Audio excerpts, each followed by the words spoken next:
সবচেয়ে বড় চোর যারা নামাজে চুরি করে, তারা নামাজের চোর যারা রুকু সেজদা ঠিক মতো করে না। তো বললেন যে রুকু থেকে আবার স্ট্রেট হয়ে দাঁড়াবে, যখন সেজদায় যাবে ইতমিনানের সাথে, উইথ রিল্যাক্সেশন। রাসূল সাল্লাল্লাহু আলাইহি ওয়াসাল্লামের রুকুর পিঠটা ছিল একেবারে স্ট্রেইট, এই টেবিলটা যেরকম স্ট্রেইট এরকম স্ট্রেইট। আবার একদিন মসজিদে নববীতে বসা এক সাহাবী এসে নামাজ পড়লেন। নামাজ রাসূল সাল্লাল্লাহু আলাইহি ওয়াসাল্লাম দূর থেকে দেখতেছেন লোকটা কি করে। নামাজ পড়লো 2 রাকাত, পরে এসে নবীকে সালাম দিল। রাসূল সাল্লাল্লাহু আলাইহি ওয়াসাল্লাম সালামের উত্তর দিয়ে বললেন, ইরজি' ফাসাল্লি ফাইন্নাকা লাম তুসাল্লি, যাও আবার পড়ো, কারণ তুমি নামাজ পড়ো নাই, মানে নামাজটা ঠিক মতো হয় নাই। ইউ ডিডন্ট অফার ইউর সালাহ in a correct way, proper manner.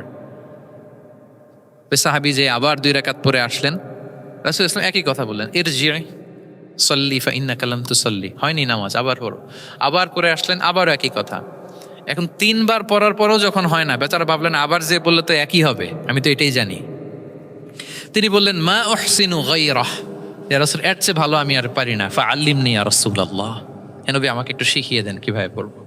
রাসূল সাল্লাল্লাহু আলাইহি ওয়াসাল্লাম বললেন, যখন নামাজে দাঁড়াবে আল্লাহু আকবার বলে দাঁড়াবে, এরপর কোরআন থেকে যা সহজ লাগে পড়বে, তাড়াহুড়ো করবে না। কি করবে না? সবাই বলেন, কি করবে না? নামাজে কোনো তাড়াহুড়ো নাই, no rushing in salah, no hastiness in salah. নামাজে আমরা খুব তাড়াহুড়ো করি, এটা নামাজের যে প্রাণ, সালাতের প্রাণকে, রূহকে নষ্ট করে দেয়। যখন রুকুতে যাবে স্ট্রেইট ফরওয়ার্ড রুকু করবে, হাত্তা তাতমা ইন্না রাকিআন। রাসূল সাল্লাল্লাহু আলাইহি ওয়াসাল্লামের রুকুর পিঠটা ছিল একেবারে স্ট্রেইট, এই টেবিলটা যেরকম স্ট্রেইট এরকম স্ট্রেইট। লাউ সাব্বা আলাইহিল মা লাস্তাকার, পানি ভর্তি একটা বোতল যদি রাসূল সাল্লাল্লাহু আলাইহি ওয়াসাল্লামের রুকু দেয়া পিঠের উপর রাখতো, পানিটাও পড়তো না, বোতলটাও পড়তো না, স্ট্রেইট। এরকম উদাহরণ দিয়ে সাহাবারা বলতেন যে এত স্ট্রেইট রুকুর পিঠ যে পানি ভর্তি গ্লাস রাখলে পানিটাও কাঁপবে না, বোতলটাও পড়বে না। রাসূল ইসলাম বলতেন, সবচেয়ে বড় চোর যারা নামাজে চুরি করে। সাহাবারা বললেন, এটা আবার কিভাবে? তিনি বললেন, লা ইউতিম্মু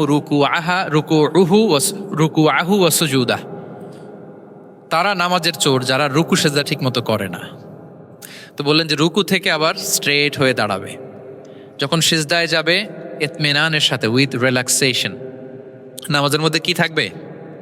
রিল্যাক্সেশন থাকবে। কি থাকবে বলেন? হ্যাঁ, রিল্যাক্সেশন থাকবে। যখন বললেন যে এই 1 রাকাত যেমনি তোমাকে শিখালাম, সব নামাজ তুমি এইভাবে পড়বা, উইথ রিল্যাক্সেশন, নো রাশিং, তখন সাহাবী শিখে গেলেন। তাহলে এই যে অবজারভেশন অ্যান্ড কারেকশন, দেখতেন হোয়াটস গোয়িং অন অ্যারাউন্ড, কি হচ্ছে, ভুল হলেই শুধরে দিতেন। ইয়া মুআয ইবনে জাবাল, আবার তিনি লাব্বাইক ইয়া রাসূলুল্লাহ সাআদিন, হে আল্লাহর রাসূল আমি তো হাজির। তখন বললেন, তুমি কি জানো আল্লাহর উপরে বান্দার হক কি? এতক্ষণ তো জানলা যে আল্লাহর হক কি, তুমি কি জানো যে আল্লাহর প্রতি বান্দার হক কি? আবার বললেন যে আল্লাহ রাসূলই ভালো জানেন। তখন রাসূল সাল্লাল্লাহু আলাইহি ওয়াসাল্লাম বললেন যে আল্লাহর হক যেমনি তুমি জানলে যে বান্দা আল্লাহর সাথে শরীক করবে না, এক আল্লাহর ইবাদত করবে, এটা যদি কোনো বান্দা করে তাহলে ওই বান্দাকে কখনো আল্লাহ শাস্তি দিবেন না। এটা হচ্ছে বান্দার হক। আল্লাহর কাছ থেকে সে এটা পাবে যে আল্লাহ ইউআযিবাহুম, আল্লাহ তাআলা তাকে কখনো শাস্তি দিবেন না। তাহলে আপনারা বলেন তো, ওটে করে রাসূল সাল্লাল্লাহু আলাইহি ওয়াসাল্লাম যাচ্ছে, পেছনে কে বসা? হুট করে বলল, মুআয একটা কথা শোনো, আল্লাহর হক হচ্ছে বান্দা আল্লাহর ইবাদত করবে, আর বান্দার হক হচ্ছে এটা করলে সে শাস্তি পাবে না। কথাটা যদি এমনি বলে দিত তাহলে কি এত এটা গুরুত্ব পাইতো? কথা বলেন, পাইতো? এটা তো কষ্ট গেছেই শেষ। কিন্তু যেতে যেতে, হে মুআয ইবনে জাবাল, লাব্বাইক ইয়া রাসূলুল্লাহ সাআদিন, কিছু বলেন। হে রাসূল আমি তো শুনতেছি, বলেন। আবার একটু পর, হে মুআয ইয়া রাসূলুল্লাহ আমি হাজির, বলেন। আরো কিছু সময় পর, হে মুআয ইয়া রাসূলুল্লাহ, মানে তার আগ্রহ বাড়াতে বাড়াতে বাড়াতে যখন আগ্রহের পারদ একেবারে উচ্চাঙ্গে, তখন রাসূল সাল্লাল্লাহু আলাইহি ওয়াসাল্লাম বার্তাটা পেশ করলেন। আল্লাহু আকবার। তাহলে এটা ছিল রাসূল সাল্লাল্লাহু আলাইহি ওয়াসাল্লামের অভ্যেস যে তিনি একই কথা বারবার বলে আগ্রহ বাড়াতেন।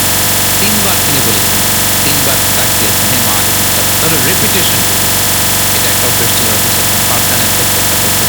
আচ্ছা, রাসূল সাল্লাল্লাহু আলাইহি ওয়াসাল্লামের আরেকটা পদ্ধতি ছিল যে তিনি ধারণ ক্ষমতা অনুযায়ী নির্দেশনা দিতেন, considering the state of the addressee, যাকে অ্যাড্রেস করতেছেন তার ক্যাপাসিটি কতটুকু, এটা বুঝে শুনে বলতেন, খুব বাড়িয়ে বলতেন, বেশি কিছু বলতেন না। এক বেদুইন আসলো, বেদুইন মানে সে মরুপল্লীতে থাকে, শহরের যে নিয়ম কানুন জানে না, সভ্যতার ছোঁয়া তার মধ্যে লাগেনি। এসে বলল, দুল্লানি আলা আমাল আমিলতুহু ইদা আমিলতুহু দাখালতুল জান্নাহ, হে নবী আপনি আমাকে এমন একটা আমল শিখায় দেন যেটা করলে আমি জান্নাতে যাব। তো রাসূল সাল্লাল্লাহু আলাইহি ওয়াসাল্লাম দেখলেন লোকটা বেদুইন, বাহাদুরি লোক না, আবার খুব সহজ সরল, একেবারে সাদা মাটা। তো রাসূল সাল্লাল্লাহু আলাইহি ওয়াসাল্লাম বললেন, চারটা কাজ করবা। তা'বুদাল্লাহ ওয়া লা তুশরিকু বিহি শাইআ, তুকিমুস সালাতাল মাকতুবা, তুআদ্দি যাকাতাল মাফরুদা, ওয়া তাসুমা রমাদান। চারটা কাজ। এক, আল্লাহর ইবাদত করবা, শিরক করবা না। ফরজ সালাত করবা, ফরজ যাকাত দিবা, রমজানের ফরজ রোজা রাখবা। কয়টা কাজ? কয়টা বলছেন? Very simple to memorise, right? এটা যখন সে বলল তখন সে বেদুইন বলতে আরম্ভ করলো যে, আল্লাহর শপথ করে আমি বললাম, লা আযিদু আলা হাযা শাইআন ওয়া লা আনকুসু মিন। ঠিক আছে, আমি এই চারটাই করব, বাড়াবো না কমাবো না, এর চেয়ে বেশি কোনোদিন কিছু করব না, কমও করব না। মানে খালি আল্লাহরে মানবো, ফরজ নামাজ পড়বো, ফরজ যাকাতটা দিব, আর ফরজ রোজাটা রাখবো। আর কোনো আমল টামল আমার জীবনে আমি করব, বাড়াবো না কমাবো না। তো রাসূল সাল্লাল্লাহু আলাইহি ওয়াসাল্লাম বললেন যে, কেউ যদি জান্নাতি লোক দেখে এই যে চোখ জোড়াতে চায়, খুশি হতে চায়, তাহলে যেন এই লোকের দিকে তাকায়, মানে এই লোকটা জান্নাতি। আল্লাহ, চলে গেল।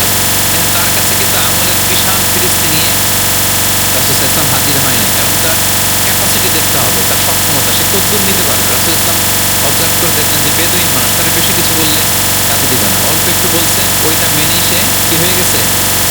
জান্নাতি হয়ে গেছে। এটা অনেক সময় আমরা ভুল করে ফেলি। শিক্ষার্থীদের মধ্যে সবার মানে রিসিভিং ক্যাপাসিটি এক ধরনের হয় না, কারো খুব বেশি, কারো খুব কম। তো একজন আদর্শ শিক্ষকের কাজ হচ্ছে এটাকে ফলো করা, অবজার্ভ করা, এবং যেটা তাদের সক্ষমতায় কুলায় ঠিক অতটুকু তাদেরকে দেয়, আর চেয়ে বেশি কিছু না। রাসূল সাল্লাল্লাহু আলাইহি ওয়াসাল্লামের আরেকটা পদ্ধতি ছিল গ্রাজুয়ালিটি, স্টেপ বাই স্টেপ, ধীর স্থিরভাবে, অল্প অল্প করে, শাইআন ফাশাইআন। আত-তাদাররুজ বিল বাদই বিল আহাম্মি সুম্মাল মুহিম। আগে সবচেয়ে গুরুত্বপূর্ণ, starting with the most important affair first, then the important affair, then the important. সবচেয়ে গুরুত্বপূর্ণটা আগে, এরপরে যেটা কমপ্লিট, এরপরে কমপ্লিট। তাহলে একটু একটু করে এগোলে এটা মানুষের ফিতরাতের সাথেও যায়, তার নেচারের সাথেও যায়। আমরা মদ হারাম হওয়ার কথা জানি, কয়টা স্টেপে হারাম হয়েছিল মদ? একবারে যদি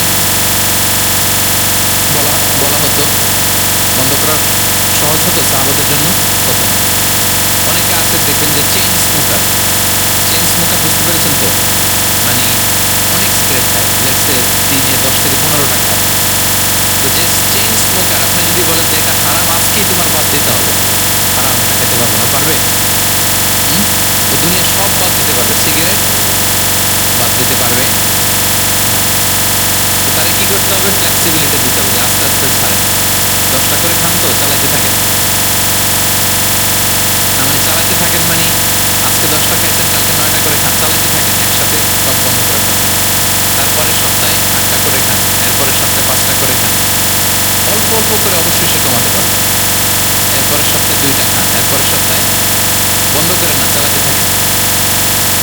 সে চালাচ্ছে কিন্তু কমিয়ে আনতেছে, চালাচ্ছে কিন্তু। আচ্ছা, যেই সপ্তাহে সে একটা সিগারেট খেলো, এর পরের সপ্তাহে ওটা তো বাদ দিলে তার গায়ে লাগার কথা না, ঠিক কিনা বলেন? যেই সপ্তাহে কয়টা খেলো, এটা তো স্যাক্রিফাইস করা যায়, কিন্তু 10টা থেকে জিরোতে আসা সহজ না। তাহলে গ্রাজুয়ালি আমরা এই ভুলটা করি।